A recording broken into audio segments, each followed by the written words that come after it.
Man, there's a certain safety when there's no camera. There's just audio. I don't feel nearly as self-conscious, but all right.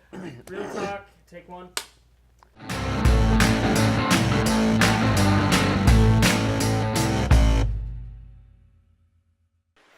They can't know. We think we've got to be these amorphous blank slates. Yeah. And that's the opposite of what people want. Yeah. They want to be able to look at you and say like, oh, I know exactly, now that you do, I know all these things about you, I know exactly where to put you. I know exactly what to do with you. Yeah, because of your specificity. Yeah. Because you have that background. I had somebody tell me once, okay, so you and 1,000 other women audition for a role, and you're all attractive. Say that that's just true, just because that's the industry. He said, so what's special about you? What do you have to offer? So let's talk about your Inside Acting podcast. Yeah, When did you start that, and why did you start that? Awesome. Yeah. So Inside Acting, I Inside started in 2009, 2010, late 2009, early 2010, and it was just I didn't have any money at the time, and I wanted to meet casting directors and filmmakers and agents, and I wanted to be able to have a reason to pick these people's brains. I wanted to sit down with them. I worked at Apple for a long time, and we'd have celebrities come in all the time. And I was just stuck there as the Apple guy, selling them an iPod case, saying, "Oh, I really enjoy your work." Yeah. And I wanted to be like, "Can I take you out to coffee and pick your brain?" But I couldn't bring myself to do it because I knew they would be asking a lot of them. So I thought, like, what can I do to not have to pay for these casting director workshops, to not have to buy people lunch? What can I give back to them, but then also contribute to the community so we all benefit from it, and then also sort of develop myself as somebody who's valuable to the world, as somebody who can offer value to the community, and I'm not going to lie, be known a little bit. Yeah.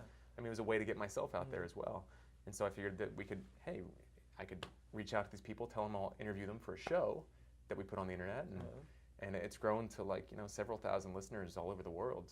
We tell ourselves stories all the time, and I was cautioning the group to be aware of the stories that you tell yourself. And if you're going to tell yourself a story, make it one that's helpful. So for instance, being aware of the way that we're talking to ourselves is highly, highly important. Because if you walk into a room and you say to yourself, oh God, I'm nervous, that's a feeling you're not supposed to be having if you were really adult, if you were really skilled, if you were really prepared, if you were really cool, if you're really happy, funny, zippy, peppy, and bursting with love, something, you wouldn't be feeling nervous. So telling yourself that is like making yourself wrong. Where do you see this going? Do you see yourself continuing or growing in a different way? Or Yeah, AJ asked me, the co-host AJ, who's in New York right now, he asked me a while ago, he said, you think we'll ever run out of stuff to talk about? And I was like, no, of course not, are you kidding me? But he sensed something that I didn't, and I wrote about this. We have a newsletter, we send that every week, and AJ and I take turns writing a little column for it.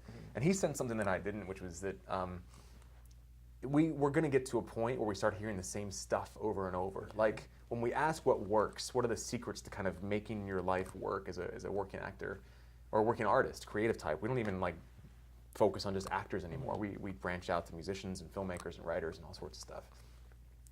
We are starting to hear the same sort of common themes, the common threads.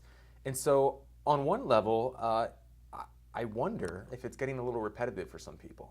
Okay. And I definitely invite that feedback from our listeners, and they're so great. We have the best listeners in the world, man. They're so great about communicating with us.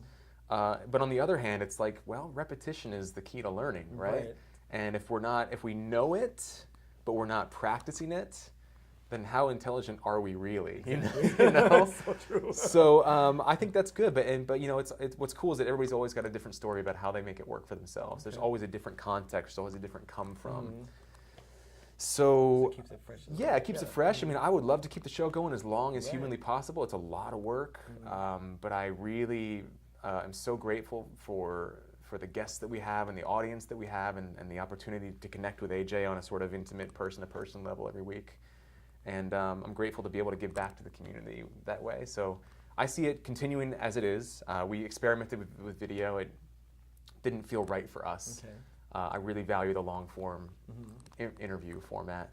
And people seem to dig it too. So we're working with a web designer and a consultant and a marketer and a community manager, and we're building on our platform. So there's going to be other things that people can interact with, and so we're experimenting with where it's going. I think the important thing though is just to build a team.